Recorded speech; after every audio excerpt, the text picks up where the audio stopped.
সুনির্দিষ্ট রোডম্যাপ দিতে অসুবিধা কোথায়? আমি যদি নির্বাচনী আইন, আমাদের নির্বাচনের ট্রেডিশন এটা বুঝে থাকি, তাহলে সাধারণত নির্বাচনের একটা রোডম্যাপ ঘোষণা করে নির্বাচন কমিশন। তবুও যেহেতু এই অন্তর্বর্তীকালীন সরকার এটা একটা ডিফারেন্ট টাইপ অফ গভর্নমেন্ট। আজকে আমি একটু যুক্ত করি, আজকে নির্বাচন কমিশন কি বলেছে সেটি কি আপনার জানা আছে? আমি দেখেছি। আচ্ছা, জি।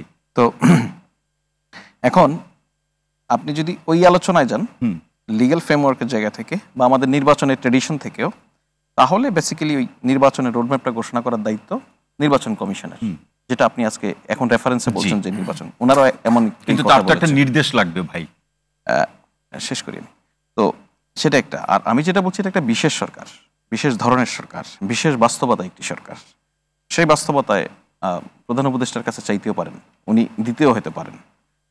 কিন্তু এই যে বারবার করে বলা বা প্রধান উপদেষ্টা তার দায়িত্ব গ্রহণের 4 মাসের মাথায় যেই কথাটি বলে আসছেন যে চলতি বছরের ডিসেম্বর এবং আগামী বছরের জুন, এই সময়কালের মধ্যেই দেশে ত্রয়োদশ সংসদ নির্বাচন অনুষ্ঠিত হবে। জি, ধরুন একটি নির্বাচিত স্বাভাবিক সরকার, সেই সরকারও যখন ক্ষমতায় থাকে তখনও মানুষ জানে এর মেয়াদ কখন শেষ হবে এবং সেই মেয়াদ শেষ হওয়ার কতদিনের মধ্যে নির্বাচন অনুষ্ঠিত হবে। এটা একটা টাইম ফ্রেম অটোমেটিক্যালি থাকে। তো আপনি যদি এই ডিসেম্বর থেকে জুন যে টাইম ফ্রেমটুকু দিয়েছে, এর মধ্যে পলিটিক্যাল পার্টিগুলি খুবই অ্যাওয়ার যে আমাদের এখানে নিশ্চয়ই রমজান চলাকালে নির্বাচন হবে না। না, এখানে আমি একটু যুক্ত করি। এই ধরনের সরকারের মেয়াদ সাধারণত হয় হলো 3 বছর, 3 মাস। এই ধরনের সরকারের মেয়াদ হয় 3 মাস, কিন্তু যেহেতু আমাদের একটা বিশেষ বাস্তবতা সংস্কার প্রয়োজন, সেই প্রেক্ষাপটে কিন্তু অতিরিক্ত সময় কিন্তু রাজনৈতিক দলগুলো দিতে এই সরকারকে আগ্রহী। কিন্তু প্রশ্ন হচ্ছে সেই সময়টা কতটুকু? এই ধরনের সরকার আমাদের আর কবে হয়েছে? না, অন্তর্বর্তী সরকার কিংবা এই যে তত্ত্বাবধায়ক সরকার, এই কাছাকাছি ধরনের সরকারের মেয়াদ কিন্তু 3 মাস এবং তাদের মূল কাজটাই থাকে নির্বাচন পরিচালনা করা। কিন্তু এবারের অন্তর্বর্তীকালীন সরকারের প্রেক্ষাপট ভিন্ন, সেটা তো আমি বলেই নিচ্ছি। সুতরাং এখানে আমি আপনাকে বলি, একদম পরিষ্কার বলি, জি, এই সরকারের একমাত্র দায়িত্ব শুধু নির্বাচনই নয়।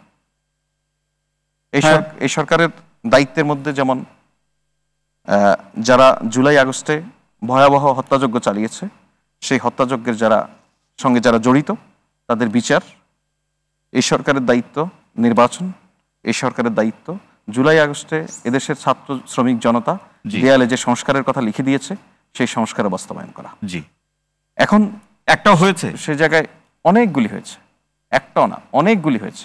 এখন আপনার বিষয় হচ্ছে যে আপনার একটাও হয়েছে কিনা এটা আপনাকে তাহলে সুনির্দিষ্ট করে আপনাকে খবর নিতে হবে। আর আমার নাগরিক হিসেবে আমি একটা প্রশ্ন করি আপনাকে, একজন নাগরিক হিসেবে প্রশ্ন করি, একজন এই দেশের নাগরিকের একটা অন্যতম প্রত্যাশা ছিল যে শেখ পরিবারের অন্ততপক্ষে একজন লোক হলো গ্রেপ্তার হবে, কেউ হয়েছে?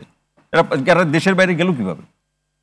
কিভাবে গেছে আপনি দেখেন। 3 দিন সরকার ছিল না। সরকারে তো ভাই আপনারা, সরকারে তো এখানে 3 দিন সরকার ছিল না। হ্যাঁ, সেই 3 দিন দায়িত্ব কার? কেউ কি ছিল না? সবকিছু কি উন্মুক্ত ছিল? আপনার কি মনে হয় না এখন অনেক মানুষ পালাচ্ছে? হ্যাঁ, সেটাই তো বলছি, আপনারা তো সরকারে আছেন।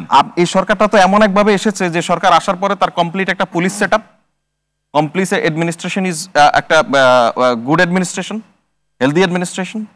আমাদের গভর্নেন্স, না সেটা আপনারা একেবারে পরিপূর্ণভাবে পেয়েছেন সে কথা আমরা বলছি না, কিন্তু কথা হলো যে ব্যবস্থা একজনের ব্যাপারেও নেওয়া গেল না, এই আতাত কিভাবে হলো? পরিপূর্ণ পাইনি যেটা বলছেন। হ্যাঁ, পাননি, এটা আমি বলছি, আমি স্বীকার করছি। আবার এইটার বলছেন যে আতাত কিভাবে হলো। আপনার এই মানে প্রশ্নটা যে আতাত কিভাবে হলো, তার মানে এখানে একটা কনক্লুশন আপনি আসতে পারলেন যে আতাত হলো। আপনি এই আলোচনা আছে যে সরকার একই গ্লাসে অনেক ধরনের পানি খাচ্ছে, এই আলোচনা আছে। আপনি কিভাবে নিশ্চিত হলেন যে একটা আতাত হলো? আলোচনা আছে, তার আমি তো রেফারেন্স দিয়ে বলছি যে এই ধরনের আলোচনা আছে। একটা রেফারেন্স আমাকে দেখান আজকে পর্যন্ত। এই যে আপনারা যেমন বলছেন যে জনগণ চায় 5 বছর,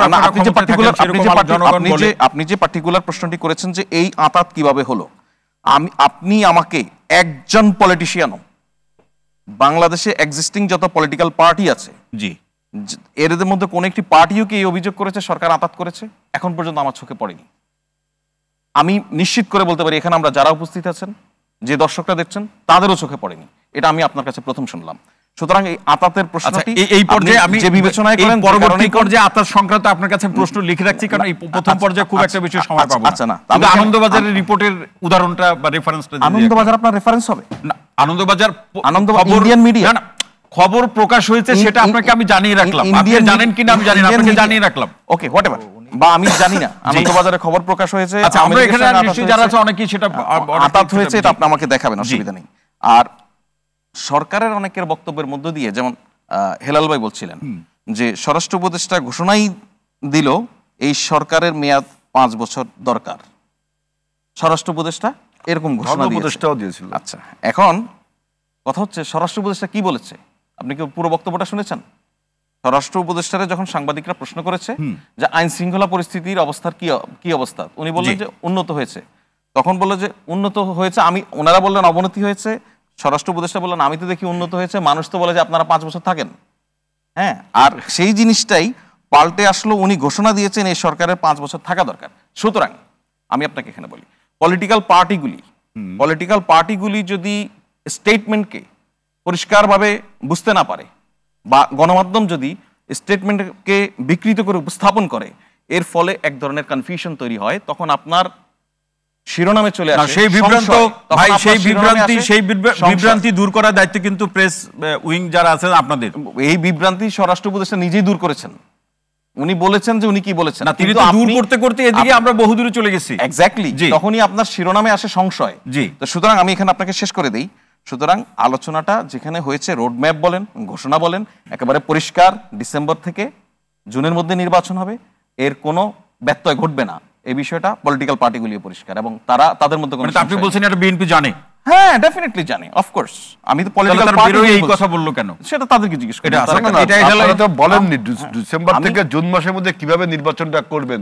যখন ডক্টর ইউনূস বলল যে নির্বাচন কমিশনকে, যখন বলল যে ডিসেম্বরের মধ্যে নির্বাচনের ব্যবস্থা নেন, তখন আপনারা তো আবার বললেন যে ডক্টর ইউনূস সেটা বলেনি। মানে আপনি বলেন প্রফেসর ইউনূস সে একটা কথা বললো আর আমরা তার পাল্টা কথা বলবো, এটা সম্ভব? পত্রিকায় দেখলাম তো, সেটা গণমাধ্যম কি দেখলেন যে ডক্টর ইউনূস বলল ডিসেম্বরের মধ্যে নির্বাচন করার তাগিদ দিল, আর আপনারা বললেন যে সেটা তিনি বলেন গণমাধ্যমে, সেটা আপনারা বললেন গণমাধ্যমে একটি বিবৃতি যখন পাঠানো হয়, সেই বিবৃতির একটি মানে টাইপিং মিস্টেক, সেটা আবার মিস্টেক সহ এবং সেটা নোট দিয়ে পাঠানো হয়েছে। এখন সেটা যদি আপনার কাছে মনে হয় যে প্রফেসর ইউনূসের বক্তব্য টাইপিং মিস্টেক বা ভার্বাল কোনো মিস্টেক কিছু বলেন, তখন কি হবে? কারণ এই ঐতিহ্য তো রয়েছে। যেমন আমাদের তৌহিদ ভাই যেটা বললেন যে সংস্কারের যে সমস্ত দাবি রাজনৈতিক দলগুলো এই পর্যন্ত তুলেছে, সবাই যে তুলেছে, তার ইঞ্চি মাত্র কোনো জায়গায় সংস্কার কি আপনারা করেছেন?